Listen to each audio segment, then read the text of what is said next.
ಹೇಳ್ರಿ. ಕಾಳಗಿ ತಾಲೂಕಿನ ಸುಕ್ಷೇತ್ರ ಕನ್ನಡಿಗೆ ಮಲ್ಲಿಕಾರ್ಜುನ ದೇವಸ್ಥಾನದಲ್ಲಿ ಏನು ಸಮಿತಿ ಹೆಸರ ಮೇಲೆ ಅಕ್ರಮಗಳನ್ನು ಚಟುವಟಿಕೆ ನಡೀತಿದ್ದಾರೆ. ಈ ಸಮಿತಿ ಹೆಸರ ಮೇಲೆ ಇಲ್ಲಿ ಭಕ್ತರು ನೀಡಿರ್ತಕ್ಕಂಥ ದೇಣಿಗೆ ಹಣವನ್ನು ದುರ್ಬಳಕೆ ಮಾಡ್ಕೋತಿದ್ದಾರೆ. ಅದನ್ನು ಶ್ರೀರಾಮ ಸೇನೆ ಸಂಘಟನೆ ಉಗ್ರವಾಗಿ ಖಂಡಿಸ್ತದೆ. ಯಾಕಪ್ಪ ಅಂತ ಕೇಳಿದರೆ, ಮೊನ್ನೆ ದಿನ ಭಕ್ತರು ಏನು ಮಾಡಿದ್ರೆ ತಮ್ಮ ಹರಕೆ ಈಡೇರಿಸೋಕೆ ಒಂದು 40,000 ರೂಪಾಯಿ ಅನ್ನೋದ ಕನ್ನಡಿಗೆ ಮಲ್ಲಿಕಾರ್ಜುನ ದೇವಸ್ಥಾನಕ್ಕೆ ದೇಣಿಗೆ ರೂಪದಲ್ಲಿ ಹಣ ಕೊಟ್ಟರು. ಆದರೆ ಅಲ್ಲಿರ್ತಕ್ಕಂಥ ಅಕ್ರಮ ಸಮಿತಿ ಏನು ಮಾಡಿದೆ ಅಂದರೆ 40,000 ರೂಪಾಯಿ ಹಣವನ್ನು ತೆಗೆದುಕೊಂಡು ಕೇವಲ 300 ರೂಪಾಯಿ ರಸದಿಯನ್ನು ಅಲ್ಲಿರ್ತಕ್ಕಂಥ ಭಕ್ತರಿಗೆ ಕೊಡೋದರ ಮೂಲಕ ವಂಚನೆಯನ್ನು ಅಲ್ಲಿರ್ತಕ್ಕಂಥ ಸಮಿತಿ ಮಾಡಿದೆ. ಅಲ್ಲಿ ಈಗ ಮಲ್ಲಿಕಾರ್ಜುನ ದೇವಸ್ಥಾನ ಹೆಸರಿನಲ್ಲಿ ಒಂದು ಹೆಸರಿನಲ್ಲಿ ಒಂದು ಟ್ರಸ್ಟ್ ರಿಜಿಸ್ಟ್ರೇಷನ್ ಆಗಿದೆ. ಆ ಟ್ರಸ್ಟು ಈಗಾಗಲೇ ಅನುದಾನವನ್ನು ಸರ್ಕಾರದಿಂದ ಬರುವಂಥ ಸೌಲಭ್ಯಗಳನ್ನಾಗಲಿ ಅನುದಾನ ತೆಗೆದುಕೊಂಡು ಬಂದಿದೆ. ಆದರೆ ಅಲ್ಲಿರ್ತಕ್ಕಂಥ ಕೆಲವೊಂದು ಗೊಂದಲಗಳಿಂದ ಆ ಟ್ರಸ್ಟಿಂದ ಕೋರ್ಟ್ ಮೊರೆ ಹೋಗ್ಯದ. ಆದರೂ ಕೂಡ ಅಲ್ಲಿರ್ತಕ್ಕಂಥ ಸಮಿತಿಯನ್ನು ರಚನೆ ಮಾಡಿಕೊಂಡು ದೇವಸ್ಥಾನಕ್ಕೆ ಭಕ್ತರು ನೀಡಿರ್ತಕ್ಕಂಥ ಬೆಳ್ಳಿ, ಬಂಗಾರ, ಗಂಟೆ ಹಾಗೂ ಅಕ್ಕಿ, ದವಸ ಧಾನ್ಯಗಳನ್ನು ಏನು ಮಾಡೋದನ್ನು ಯಾರು ಭಕ್ತರಿಗೆ ಗಮನಕ್ಕಿಲ್ಲದೆ ಕಣ್ಣಮುಚ್ಚ ಆಟ ಆಡುವುದರ ಮೂಲಕ ಮಾರಿಕೊಳ್ತಾ ಇದೆ. ಅದೇ ರೀತಿಯಾಗಿ ಭಕ್ತರು ತಮ್ಮ ಹರಕೆ ಈಡೇರಿಸುವ ಸಲುವಾಗಿ ಗೋವುಗಳನ್ನು ನಮ್ಮ ಹಿಂದೂ ಧರ್ಮದಲ್ಲಿ ಪವಿತ್ರವಾಗಿರ್ತಕ್ಕಂಥ ಗೋಮಾತೆಯನ್ನು ಗೋವುಗಳನ್ನು ದೇವಸ್ಥಾನಕ್ಕೆ ಬಿಟ್ಟಿದ್ದಾರೆ. ರಾತ್ರೋರಾತ್ರಿ ಆ ದೇವುಗಳನ್ನು ಕಟುಕರಿಗೆ ಮಾರುವಂಥ ಪರಿಸ್ಥಿತಿ ಕನ್ನಡಿಗೆ ಮಲ್ಲಿಕಾರ್ಜುನ ದೇವಸ್ಥಾನದಲ್ಲಿ ಆಗಿದೆ. ನಾ ಕೂಡಲೇ ಆ ಕಮಿಟಿಯ ಅಧ್ಯಕ್ಷ ಆಗಿರ್ತಕ್ಕಂಥ ಸುಭಾಷ್ ಪಾಟೀಲ್ ಅವರಿಗೆ ಎಚ್ಚರಿಕೆ ನೀಡ್ತಾ ಇದ್ದೇನೆ. ಭಕ್ತರು ನೀಡಿರ್ತಕ್ಕಂಥ ಗೂಳಿಗಳನ್ನು ಮರು ದೇವಸ್ಥಾನಕ್ಕೆ ತಂದು ಕೊಡದೇ ಹೋದರೆ ಶ್ರೀರಾಮ ಸೇನೆ ಸಂಘಟನೆ ಬರುವ ಸೋಮವಾರ ಜಾತ್ರೆ ಮುಗಿದು 2-3 ದಿನಗಳಲ್ಲಿ ಉಗ್ರವಾದ ಹೋರಾಟವನ್ನು ಮಾಡಬೇಕಾಗುತ್ತಂತ ಎಚ್ಚರಿಕೆ ನೀಡ್ತಾ ಇದ್ದೇನೆ. ಅದೇ ರೀತಿಯಾಗಿ ಭಕ್ತರಿಗೆ ವಿನಂತಿ ಮಾಡಿಕೊಳ್ತಾ ಇದ್ದೇನೆ ಅಂದರೆ, ತಾವು ಯಾವುದೇ ರೀತಿ ದೇವಸ್ಥಾನಕ್ಕೆ ತಮ್ಮ ಭಕ್ತಿ ಹರಕೆ ಈಡೇರಿಸಬೇಕಾಗಿತ್ತಪ್ಪ ಅಂತ ಕೇಳಿದ್ರೆ ರಸೀದಿ ಮೂಲಕ ಹಣವನ್ನು ನೀಡಿ, ಇಲ್ಲವಾದರೆ ಅಲ್ಲಿ ಮೋಸ ಹೊಳತಪ್ಪ ಅಂತ ಭಕ್ತರಿಂದ ಈ ಮೂಲಕ ಸಂದೇಶ ನೀಡ್ತಾ ಇದ್ದಾರೆ. ಈಗ ಅಲ್ಲಿ ಇರ್ತಕ್ಕಂಥ ಸುಭಾಷ್ ಪಾಟೀಲ್ ಅವ್ರು ಏನು ಮಾಡ್ತಿದ್ದಾರೆ ಸರ್ ಅಂತಂದರೆ, ಯಾವುದೇ ಒಂದು ಸಂಘಟನೆಗಳಾಗಲಿ ಅಲ್ಲಿರ್ತಕ್ಕಂಥ ಭಕ್ತರು ಅದನ್ನ ನೂತನ ಆ ದೇವಸ್ಥಾನ ಅಭಿವೃದ್ಧಿ ಮಾಡಿರ್ತಕ್ಕಂಥ ಟ್ರಸ್ಟ್ನವ್ರು ಏನಾದರೂ ಒಂದು ನ್ಯಾಯಕ್ಕಾಗಿ ಧ್ವನಿ ಎತ್ತರಂದ್ರೆ ಅವ್ರ ಮೇಲೆ ಒಂದು ಕಪ್ಪು ಚುಕ್ಕಿ ತರುವಂಥ ಕೆಲಸ ಅಲ್ಲಿರ್ತಕ್ಕಂಥ ಸುಭಾಷ್ ಪಾಟೀಲ್ ಅವ್ರು ಮಾಡ್ತಾರೆ. ಇಲ್ಲಾಂದರೆ ರಾಜಕೀಯ ಒತ್ತಡ ಇರೋದಾಗಿರ್ಬೋದು, ಇಲ್ಲಪ್ಪ ಅಂತ ಕೇಳಿದ್ರೆ ವೈಯಕ್ತಿಕ ಈಗ ಗುಡಿ ಸಂಬಂಧಪಟ್ಟ ಏನಾದರೂ ಕ್ವಶನ್ ಮಾಡಿದ್ರಂದ್ರೆ ಅವರು ವೈಯಕ್ತಿಕ ಟೀಕೆ ಮಾಡ್ತಾರೆ. ನಿಮ್ಗೆ ಹಿಂದೆ ಕಡೆ ಹೊಡಿಸಿಡ್ತೀನಿ ಇಲ್ಲ ಮಾಡ್ತೀನಿ ಅಂತಂದು ಕೆಲವೊಂದು ಗುಂಡಗಳು ನೇಮಕ ಮಾಡ್ಯಾರ. ಅವ್ರಿಗೆ ಖರ್ಚು ಚೂಬಿಟ್ಟು ಜಗಳ ಬಿಡುವಂಥ ಪರಿಸ್ಥಿತಿ ಮಾಡಿಲ್ಲ ಅಂದರೆ ಜಾತೀಯತೆ ಅಂತ ತಂದುಬಿಡ್ತಾರೆ ದೇವಸ್ಥಾನದಾಗ. ಅಲ್ಲಿ ದೇವಸ್ಥಾನಕ್ಕೆ ಏನಾಗಿದೆ ಅಂದರೆ ಅಲ್ಲಿ ಬೆಣ್ಣೆತೊರೆ ಜಲಾಶಯ ತಮಗೆಲ್ಲರಿಗೂ ಗೊತ್ತಿದೆ. ಅಲ್ಲಿ ಎಷ್ಟು ಕ್ಯೂಸಿಕ್ ನೀರು ಬರ್ತಾವೆ ಏನಿಲ್ಲ, ದೇವರು ನೀರಾಗ ಮುಳುಗುರು ಸಹ ಅವ್ರು ಅದಕ್ಕೆ ಕ್ಯಾರೆ ಅಂತಲ್ಲ. ಗೆಲ್ಲ ಒಂದು ಹಸಿ ಮಾಡಿಕೊಡಲ್ಲ, ಗೆಲ್ಲದಂದ್ರೆ ರೊಕ್ಕ ತಗೊಂಬಸ್ರಿಂದ ಬಡದಾಡ್ತಾರೆ ಅವ್ರು. ಗಂಟೆ ಈಗ ಮೊನ್ನೆ ಒಂದು 5-6 ಕ್ವಿಂಟಲ್ ಗಂಟೆಗಳು ಮಾರ್ಕೊಟ್ರೆ, ಗಂಟೆ ಲೆಕ್ಕಗಳಿಲ್ಲ. ಏನಾದರೂ ಕೇಳೋಕೋದ್ರೆ ನಮಗೇನು ಕೇಳ್ತಾರಪ್ಪ ಅಂತಂದ್ರೆ ಗುಂಡಾಗಿರಿ ಮಾಡತ್ತಾರೆ. ಇದನ್ನು ಅವ್ರ ಅಪ್ಪನ ಮನೆಯಲ್ಲ, ಗುಡಿ ದೇವಸ್ಥಾನ, ಭಕ್ತರ ದೇವಸ್ಥಾನ ಇದೆ. ಈಗ ಜಾತ್ರೆ ಟೈಮಿಗೆ ಏನು ಮಾಡ್ತಾರೆ ಅಂದರೆ ರಸೀದಿ ದೇವಸ್ಥಾನ ಹೆಸರು ಮೇಲೆ ತಕ್ಕಂಥ ರಸೀದಿ ಕೊಡಲ್ರಿ, ಒಂದು ಕಾಪಿದಾಗ ಬರ್ಕೊಂಡ್ಬಿಡ್ತಾರೆ ಅವರು. ಭಕ್ತರು ಕೊಟ್ಟಿರೋ ಹಣವನ್ನು ಮಾಡಿ ಕಾಪಿದಾಗ ಬರ್ಕೊಂಡ್ಬಿಡ್ತಾರೆ. ಆಮೇಲೆ ಎಷ್ಟು ಬೇಕೋ ಅಷ್ಟೇ ರಸೀದಿ ಬರ್ಕೊಂಡ್ಬಿಡ್ತಾರೆ ಲೆಕ್ಕ ಸಲಿಂದ.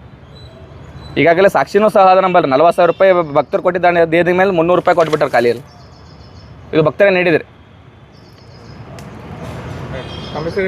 ಶಂಕರ್ ಚೌಕ, ಶ್ರೀರಾಮ ಸೇನೆ, ಕಾಳಗಿ ತಾಲೂಕು ಅಧ್ಯಕ್ಷ.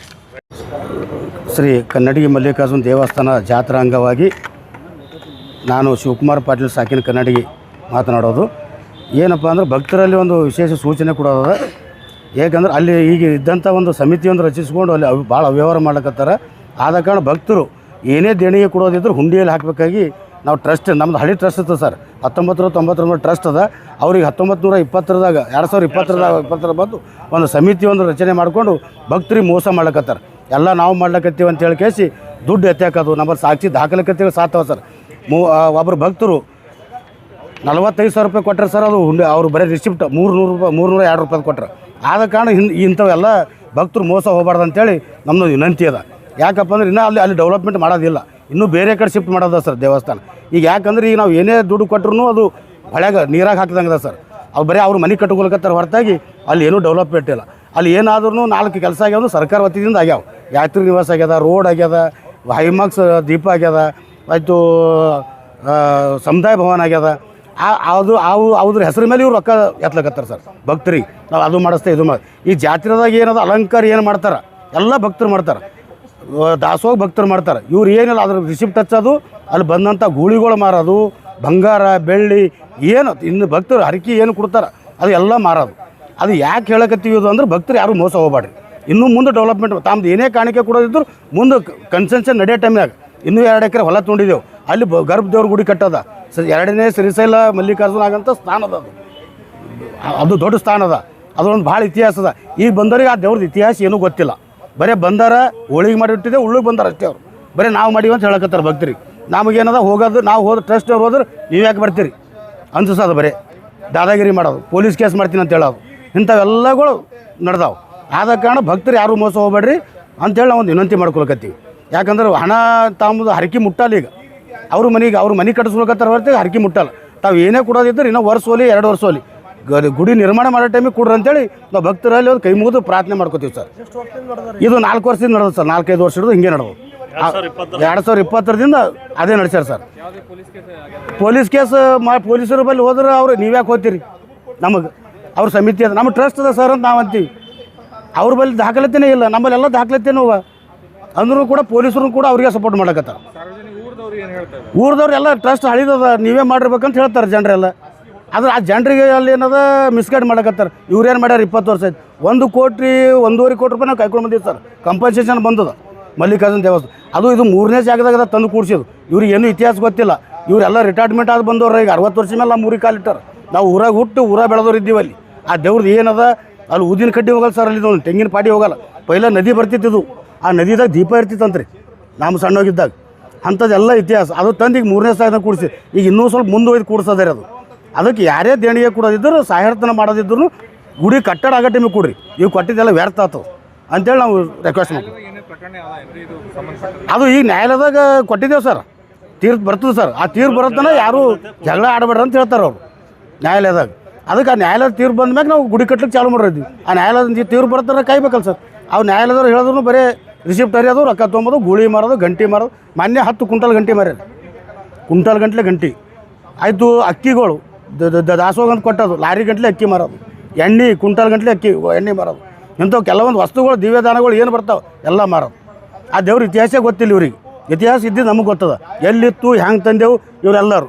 ಇನ್ನೊಂದು ಏನು ಮಾಡ್ಯಾನ್ರಿ, ಈಗ ಅಧ್ಯಕ್ಷ ಆದವ ಜಾತಿ ಹುಡಿಸ್ಲತ್ತಾನ.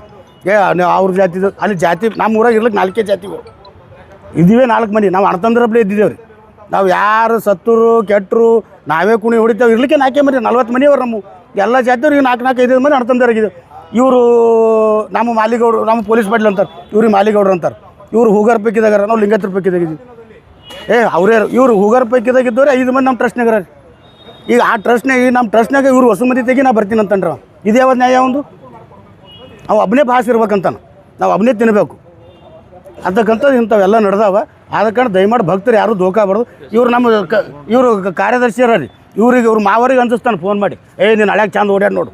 ಏನಾರ ಕೇಳಿದ್ರೆ ಅಜಯ್ ಸಿಂಗ್ ಅವ್ರ ನನ್ನಿಂದ ನನಗೆ ಪಾಲಿಟಿಕ್ಸ್ ಅದ, ಪೊಲೀಸರ ಇಂಥವೆಲ್ಲ ಮಾಡಿ ಮೋಸ ಮಾಡ್ಲಕತ್ತಾರೆ. ನಾ ಯಶೋಲೆ ಆಫೀಸ್ದಂದು ಇದು ನಮ್ಮ ಡಿಪಾಸಿಟ್ ಕಾಪೀಸ್ ಅಂತ ಎತ್ತಬೇಕಂತ ಪ್ರಯತ್ನ ಮಾಡಿದ್ರು. ಇವರೆಲ್ಲರೂ ಸತ್ತಾರ ಅಂತೇಳಿ ಕಂಪ್ಲೇಂಟ್ ಮಾಡಿದ್ರು ಬ್ಯಾಂಕಿಗೆ. ಇಂಥವೆಲ್ಲ ಭಾಳ ಅವ್ಯವಹಾರ ನಡೆದವು ಸರ್. ಅದಕ್ಕೆ ಯಶೋಲೆ ಮೇಡಮ್ನು FIR ಮಾಡಂತ ಹೇಳ್ಯಾರ, ಲೆಟ್ರ್ ಅದ ನಂಬಲ್ಲಿ ಎಲ್ಲ ದಾಖಲಾತಿಗಳು. ಅದಕ್ಕೆ ದಯಮಾಡಿ ಭಕ್ತರು ಯಾರು ಮೋಸ ಹೋಗ್ಬೇಡ್ರಿ ಅಂತೇಳಿ ನಾವು ವಿನಂತಿ ಮಾಡ್ತೀವಿ. ಜಾತ್ರೆ ಬರ್ರಿ, ಜಾತ್ರೆ ಮಾಡಿರಿ. ಇನ್ನೊಂದು ಸರ್ 2 ಲಕ್ಷ ರೂಪಾಯಿ ರಾಜನಾಳ ಭಕ್ತರು ಹೂವಿನ ಅಲಂಕಾರ ಮಾಡ್ತಾರೆ, ಭಕ್ತರೇ ಮಾಡ್ತಾರೆ ಪ್ರತಿ ವರ್ಷ. ಅದ್ರ ರಿಸಿಪ್ಟ್ ಹಚ್ಚಿ ರೊಕ್ಕ ಎತ್ತಾರೆ ಇವರು, ನಾವೇ ಮಾಡೀವಿ ಅಂತೇಳಿ. ಎಲ್ಲರಿಗೆ ಬಂದವ್ರಿಗೆ ಭಕ್ತರಿಗೆ ಹೇಳ್ತಾರೆ ಇದೆಲ್ಲ ನಾನೇ ಮಾಡಿ ನೋಡೋದು ತೋರಿಸ್ತಾರೆ. ಎಲ್ಲಿ ಮಾಡ್ತಾರಪ್ಪ ಇವರು? ಏನು ಮಾಡೋದಿಲ್ಲ, ಬರೀ ಉಮ್ಮದು ತಿಮ್ಮದು ನಡೆಯೋದು. ಅದಕ್ಕೆ ದಯಮಾಡಿ ಭಕ್ತರು ಯಾರೂ ಮೋಸ ಹೋಗ್ಬೇಡ್ರಿ. ಇನ್ನೂ ಕಾಣಿಕೆ ಕುಡ್ದಾಡ್ದಿರಲ್ಲ, ಆಮೇಲೆ ಕೊಡ್ರಿ ಪರವಾಗಿಲ್ಲ. ನಮ್ಮದೊಂದು ರಿಕ್ವೆಸ್ಟ್ ಅದ, ನೀವು ಕಾಣಿಕೆ ಕೊಟ್ಟಿದ್ದು ದೇವ್ರಿಗೆ ಅರ್ಪಣೆ ಆಗಲ್ಲ. ಇನ್ನೂ ಜೀವ ಕಾಳ ತುಂಬಿ ನಾವು ಗರ್ಭದೇವ್ರ ಗುಡಿ ಕಟ್ಟೋದಾಗ ತಾವು ದಯಮಾಡಿ ಭಕ್ತರ ಕೈ ಮೇಲೆ ವಿನಂತಿ ಮಾಡ್ಕೊತೀವಿ ಅಂತ. ಶಿವಕುಮಾರ್ ಪಾಟೀಲ್, ಕನ್ನಡಿಗಿ.